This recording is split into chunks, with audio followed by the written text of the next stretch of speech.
Hey, what's happening out there? This is Halftime Prep Talk.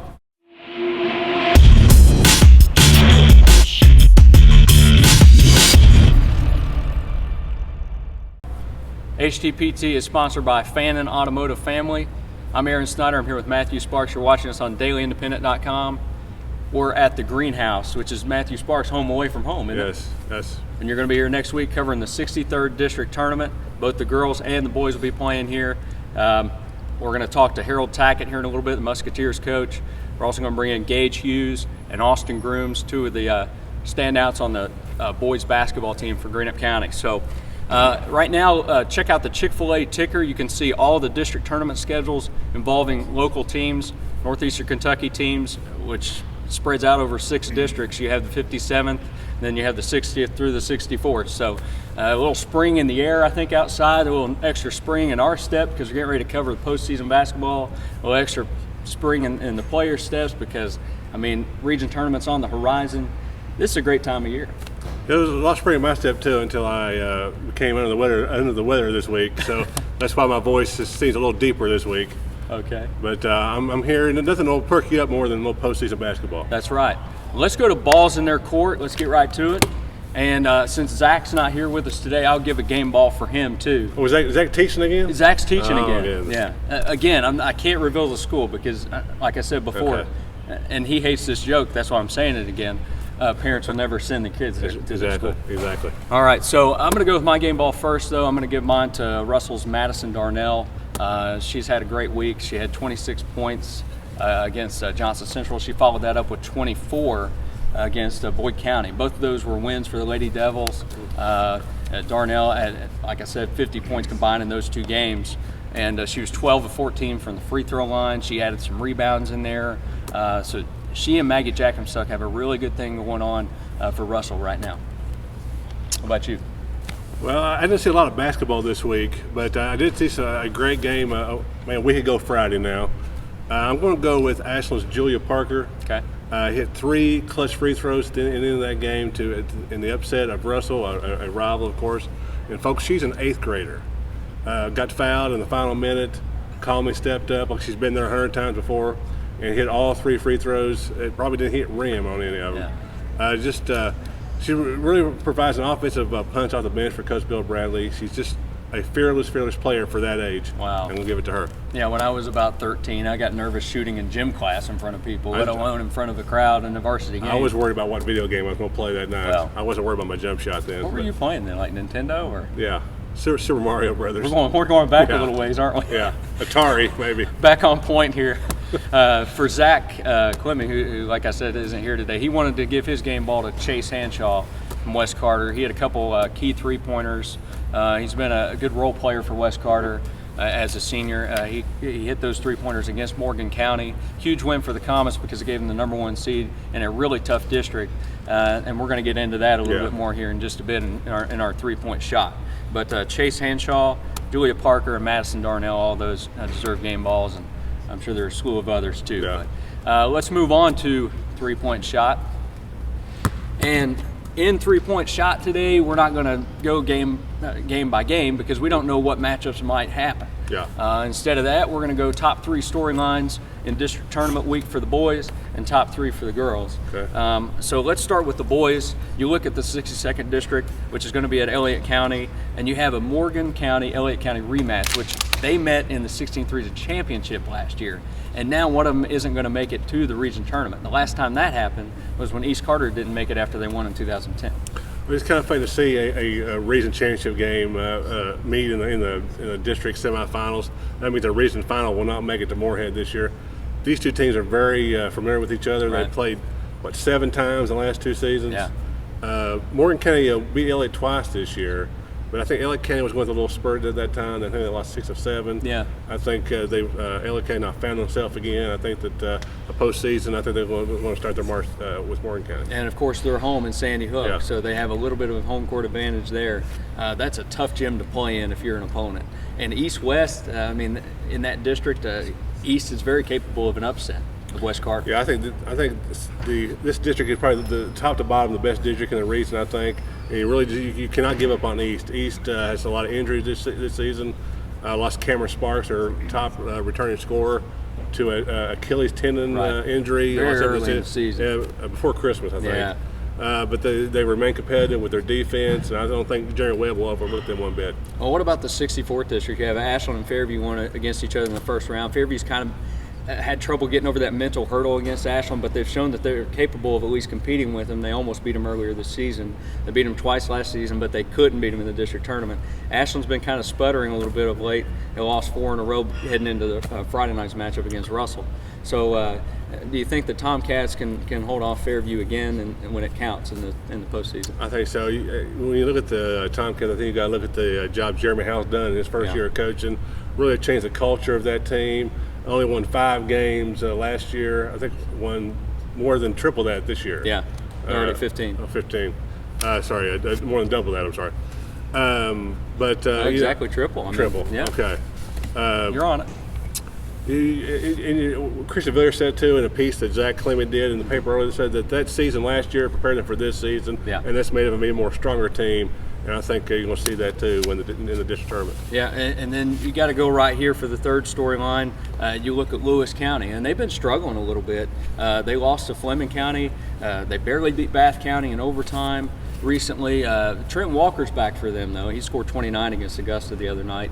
He scored like 22 or 24 against Bath. So, I mean, that's a key piece to have back for them. Without him, I don't think they can do anything. But with him, they could probably come in here and make some noise. And we know the storyline with Lewis County and Greenup County. They've had some wild games the past few seasons. Well, I think that's the direct reason why Lewis County kind of sputtered here at the end of the season with no Trenton Walker. He's really the leader of that team. But I think you're looking at the most dangerous team in the region right here at the greenhouse. And I'm not just saying that because we're here sitting here. Right. But that is the most dangerous team in the region right here. One of the hottest right now. Got a great starting 5. They are very versatile. Everybody can take a grab to the basket, or they can shoot the ball from the outside. And then you bring in some guy like Christian Wireman. We're here at half court. I think we're in Wireman's range right here at half court. I think he shot some from Wortland this year. He's that potent of an offensive threat from the outside. So you're looking at one of probably the top teams here at Greenup County. Yeah, and they have a good inside-out thing going. Of course, we're going to talk to Gage Hughes and we're going to talk to Austin Griggs, but they have a good inside-out thing going with point guard Jarrell Jackson and Mike Hubbard inside. I think, they've been very effective at what they've been doing, especially lately. And, like, for instance, the Rowan County game, Jackson didn't even attempt a shot, but he knew he didn't have to. He had 5 or 6 assists. He had the same amount of rebounds. A lot of times he was finding Hubbard, he was finding Hughes, he was finding the hot hand at the time. He has a knack for doing that. So Greenup County is really connecting and clicking right now. I think so too. What about the top 3 storylines in girls right now? We look at Ashland and the run that they had. It might be over, but they're still kind of dangerous, aren't they? Yeah, I think some of the area teams here on the girls' side have see a little opening here, a little crack in the armor here. Ashland are rebuilding this year, won the last 4 region titles. I think now maybe you're seeing maybe the girl more teams now like a 4-team race for that region championship. But with the kids, you can't sleep on them too. I think they gained a lot of experience this year. They've injured to Chloe Coons earlier in Christmas that really hurt them. Maybe the only experienced player they brought back this year other than Mikasa Robinson. Right. But I think this is the time for Mikasa to step up a little bit. I think she's going to maybe take over the game a little bit more for them. Yeah, and that district, obviously Boyd County is the favorite in that district, and the Savannah Wheeler-Mikasa Robinson matchup is just an intriguing one individually. So, and then you look at another storyline, you go to the 61st district and you look at Menifee County. Is it the Lady Cats' time finally to maybe knock off Fleming County and get into the region tournament? Well, you would think so, the way they played here at the end of the season. Fleming County has ended their season the last 7 seasons. So they're very familiar with Fleming County. Yeah. Menifee County has not went to the region tournament since 2001. Wow. But Menifee County has played a lot better, like I said, at the end of the season. They beat Fleming the 1st of February, the first time they've beaten Fleming in 17 games. So I think they give Ashton Woodard and the company a lot of confidence heading into this district tournament. Absolutely. And then you look at Russell, and we mentioned them before. The Lady Devils are on a hot streak right now, beating 2 really good teams in Boyd County and Johnson Central. Johnson Central, obviously the defending 15th region champion, and then we know what Boyd County is capable of, especially with Wheeler running the show. But they denied her the other night, and really they denied the whole team. The Lady Devils held the Lady Lions to 37 points. Maggie Jackamsuck had 20 rebounds inside. I think she had 5 blocks. I mentioned Darnell before, Ty Mitchell. They're all just really playing well together. Mandy Lane has a good thing going right now. Seems like Russell always plays well, starts to play well here at this time of the year. Russell's been out a little up and down this season. Yeah. I think Manny would be the first to admit they put us in a few clunkers this season. Yep. But right now they're playing maybe the best they played all year. For them, it begins with their perimeter defense. They might have the 2 best defensive guards in the region with Ty Mitchell and Madison Darnell, evident by their performance against Boyd County, of course. So I think Russell's a team to look at here in the postseason. All right. Speaking of the postseason, it's right here on the horizon here at Greenup County. It starts here Monday night. Greenup County will face Raceland, and we're going to talk to Musketeers coach Harold Tackett. Inside the greenhouse here today, district tournament's going to be here next week, the 63rd district, of course. And we're here with Coach Harold Tackett of the Musketeers.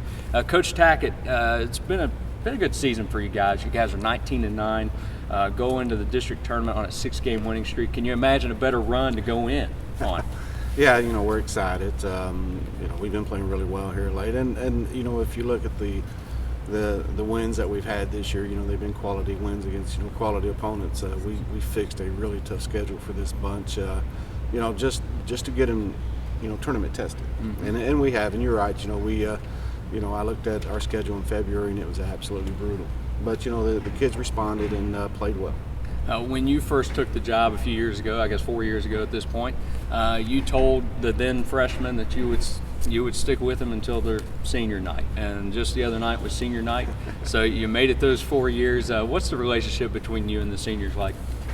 Well, they're a special group. When we came in here, they were freshmen, and they'd had, I think, here at Greenup 7 or 8 coaches in 7 years. And one of the things we wanted to do is just get continuity, and where everybody knew what we were doing and who to talk to about the program. And when we came in here, there was absolutely nothing here. With 7 coaches, stuff disappears, and so that the Board of Education and our administration here has been great. They knew it too, and I told the freshmen then, who are now seniors, I said, we're going to put pride back in the program, Lord willing, and I'll be here with you, and we'll see it through, and we'll see good things happen. What has really clicked with this team? Because like I mentioned before, you guys are on a 6-game winning streak. You have some nice wins out of the region as well against Mason County, McGoffin County, and you're just coming off a win over Ryland County inside the region. Nope. Well, it's been, February's been a tough schedule for us. We've actually went through, I think, 5 games in 6 nights or something like that. And but as a coach, you want to prepare the team for the postseason run, and there's times that you may have to play back-to-back games in a district or a regional, and so I wanted them to have that feel against good quality opponents, and they've responded. And this senior group that I've got, the 5 seniors that I've got are absolutely awesome. They're great young men. They've taken care of the classroom work. They're great role models. They're great community leaders, and they're great team leaders too. Coach, you're very active on Twitter, which isn't always the case with coaches. You're on there and posting pictures and your thoughts every now and then. So tell me why you stay active on there. Well, we use it to our advantage as far as letting the kids know what's going on, making sure, and even without the kids, I have a lot of followers that are parents or grandparents, or I have former players that I coach. They follow me. I have former assistants that follow, and it's just a good way to get out a good message about your program, and keep everybody up to date that you usually don't talk to on a daily basis. And and it's been a positive. We talk to our kids about what they put out and what they shouldn't put out, and everything we put out, we want it to be positive. If you follow Coach Tackett on Twitter, you'll notice a popular picture, and that's that's of his grandson Brooks. You have the hashtag Team Brooks going on. So tell me about being a grandpa now. Well, I've got one child, Matthew. When he got married and they decided to have a baby, we were all excited, and first grandchild, and we are a really close-knit family, and from sisters and brothers, and so when we found out we were going to have our first grandchild, it was just changed everything, really, literally changed everything. And so the Brooks came early, and a lot of people were asking me about it and stuff, and so I just felt through Twitter I could send out pictures and updates because especially for prayers, because he was early, and Twitter came through, and I'm sure a lot of people said some prayers for him, and I tried to keep everybody updated and send pictures out of him, and we're really proud of him, and we get to go down this weekend and see him again, and heads up, he's home. And he spent his first night at home last night, and my son said it was a sleepless night. Said Brooks slept really well, they didn't. So, that's about right. And I said, well, get used to that. That's what happens. But Twitter's been great as far as that, and we've had a lot of good response from that. And the article you did in the paper, it's now framed, hanging in his house. So, very cool. So we love the little fella, and just the support we've had from the community and Twitter has been awesome, and I truly appreciate it too. Great, excellent to hear. You talk about support. This place will be packed next week. This has been an exciting atmosphere every time you guys go on the court this year, between your student section, which is has to be one of the best in the region, and the fans. They've really packed the place. So some exciting basketball on tap. What do you expect this atmosphere to be like? Well, it's going to be a typical 63rd district tournament. We're hosting here at the greenhouse, and you're right. Our pep section is. They're wild and crazy and absolutely have a blast, and that's what high school basketball is all about, and sports. Get the community, the student body in, and there's a direct correlation between GPA and school spirit, and if you have school spirit, then you tend to raise all of your grade point averages, because people take pride in what's going on in your building, and we have to give a shout out to Mr. Smith for that. There's just a buzz all around the community and the school here about what's going on here at Greenup. All right. Of course, a lot of people know Greenup County for the cheerleading success as well. Now you're telling me that you got a lot of smart students here too. So Greenup County is not just known for their cheerleaders, although they have been very successful. Yeah, the Cheerios here at Greenup County, they're legendary, and their sponsor Candy Berry's just legendary. I tell the story when I first met Candy when I took the job. The cheerleaders were in here practicing, and she shook my hand, and I said, "Now who are you?" And she started pointing up to all the banners up there, and all the national championships. So she's been great to work with, and her support and the cheerleaders have just been fantastic. All right, Coach. Best of luck next week, the rest of the season. Appreciate We're going to bring you guys. in Gage, Hughes, and Austin Groom. All right, Greenup County senior Austin Grooms joins HTPT. Austin, the other night against Rowan County, it was senior night, of course, so a special night for you, but also special because you really rose to the occasion. In overtime and the fourth quarter, you ended up sinking 8 straight free throws. And on the season, I don't want to bring this number up, but I have to for comparison purposes. On the season, I saw that you're 48% from the free throw line. Mm-hmm. I don't know if that's accurate or not, but 8 of 10 the other night, so you rose to the occasion. So that's gotten better, hasn't it? Yeah, it's getting better. I think it's going to get better as the season goes on in the tournament, and it's going to carry on. But hopefully it starts winning games. Free throws does. And you guys have won a lot of games. You guys have won 19 games, one of the winningest teams in the region. Mm-hmm. 6 in a row leading into the district tournament, which is going to be right here, of course. Mm-hmm. How far has the team come along from the beginning of the year to now?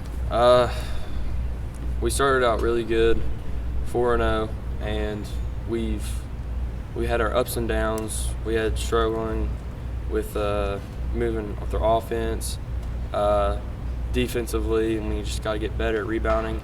And then we started getting the pattern of winning and how to do it. So it's had a good outcome towards the end. What's maybe the toughest opponent you guys have faced in the 16th region this year? I know it's pretty even across the board when you look at some of the top teams. It's really close between, I think, Rowan County. Okay. But I think if we probably played West Carter, it'd been pretty hard because they're pretty equal on their guards and bigs. And that's another team with, well, you guys have 19 wins, they have 20, so they're right there with you. they have had a good season, and you guys really have too. And you guys really feed off the energy at home from your student section. The pep section's been tremendous. I mean, very creative, and they really get into the game, and you guys have to feed off of that. Yeah, I don't know. They just make that stuff up, and I just laugh at it. If I'm on the bench over there, it's just like I'm hearing a bunch of stuff, and it just makes me laugh. But I got to focus on the game. They're studious too. They studied the referees. They were talking, yelling by name to the officials the other night. So they know what they're doing. Yeah, they just look up on their phone, look who they are, and they just, I don't know, sometimes they make fun of people. I don't know, it's funny. All right, I'm going to play a little game called Have You Heard Of? And I'm going to give you 3 famous Austins, and it's going to be in sports. So I want you to tell me what each of these Austin plays, okay? Okay. What sport they play. Austin Rivers. Duke in college. Thinking Charlotte. Okay. All right. So he's getting specific on it. You know exactly who that is. Yeah. All right. Austin Jackson. What sport does he play? Jackson. Utah Jazz. Is that right? No. He plays baseball. Austin Jackson's a baseball player. Plays for the Cubs now. Oh, he does? Yeah. Not a baseball guy, are you? No. Okay. Not much. And what sport does Miles Austin play? Miles Austin? I'm not sure. This guy's a basketball guy through and through. Miles Austin plays football, played for the Cowboys, the Eagles. So that's all right. You just focus on basketball, and I'm sure you're going to try to get Greenup County a couple more wins, maybe a few more wins. So good luck the rest of the year. Okay, thank you.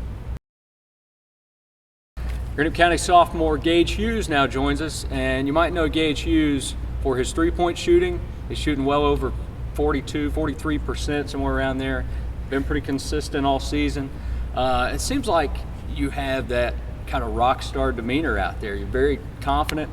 You were distributing some fist bumps along the scores table for between breaks during the Round County game. So what gives you that confidence and kind of that swagger out there? I don't know. Coaches have a lot of confidence, so do the players. I mean, it just helps a lot.